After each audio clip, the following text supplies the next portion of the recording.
The age-old question, rent or buy? Hi, I'm Ryan Wiersma, and in this video, I'm going to tell you whether you should rent a place or buy a house in Ecuador. I'm going to show you the cost of things down here and the advantages and disadvantages of both sides. So let's do our Ecuadorian breakdown. Let's do a cost of living breakdown first for renting in Ecuador. If you rent a nice 2-bedroom apartment in a nice area, you'll be paying about $500 to $700 a month, including everything. There are cheaper options, of course, but fuck those options. Food for 2 people is roughly around $600 a month if you cook yourself. Drinks is around $200 to $300 a month, and going out to restaurants is about $200 a month. So the grand total is about $1,700 for 2 people, and we're gonna say that is the average. Let me be clear, this means $1,700 and you do whatever you want, whenever you want. That is called freedom, baby. You wanna sleep in? You do it. You wanna open a small coffee shop? You do it. Do whatever the fuck you want. Now the breakdown for buying a house. It will cost you about $100,000 for a good house in a decent neighborhood. If you want to spend more or less, you get what you pay for. But in this video, we're going to say it's $100,000. So let's do a cost breakdown. If you cook yourself, it's $600 a month. Drinks are around $200 to $300 a month, and going out to restaurants is about $200 a month.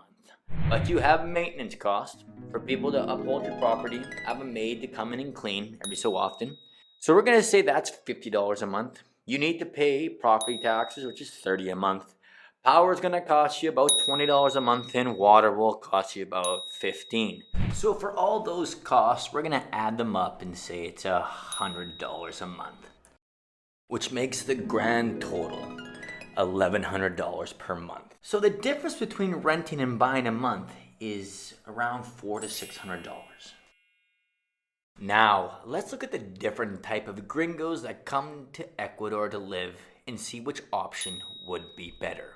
There's the full-time retiree, the 6-month snowbird, and people that want to start a business or work from Ecuador. Let's look at the full-timer who wants to retire here in Ecuador because their money goes further. Perhaps they're sick of Western politics and craziness, or just want to switch things up. Of course, as always, rent before you buy to make sure you know where you want to live. But buying makes the most sense because you'll be spending all your time in Ecuador. You want a place to lay down roots and to decorate your house your way so you can have a place called home. Advantages. You'll always be home, which means your place is protected and always has a pair of eyes on it. You get to decorate the house the way you want. And you gotta put down roots. Disadvantages. You lose mobility. After a few years, if you want to go somewhere else, you'll need a pair of eyes to watch your place while you're away, or you'll have to sell. And once you buy that home, you lose the benefit of traveling to other places and living there. Next is the 6-month snowbird. Let's say you're from Canada, and Canada's fucking cold. And you say to yourself, I'm getting the fuck out of here during the winter. Coming back in the summer and spending time with the family. Smart. So you're thinking about buying in Ecuador and doing the classic 6 months in Ecuador and 6 months in Canada. And you're thinking, man, let's buy a place. You need to stop and hear me out. You should rent, and this is why. When you have a place down here, with all your stuff in it, you're going to worry about it. You're going to worry that some criminal is going to break in and steal your shit. You're going to worry that a water line might burst and flood your house. The old monkey on the back, and that monkey represents stress, the thing you're trying to get rid of in your life. Now let's do some numbers here on your spending. You can buy a house that will cost you $100,000, or you can rent a place that costs you $500 to $700. Let's break it down. Let's go high in the rent and say it's $700 a month for 6 months. So that's a grand total per year, $4,200 for 6 months of rent for 2 people. With simple math, $100,000 divided by 4,200 equals 24 years of renting, which means you can rent for 24 years before you reach the value of the house you bought.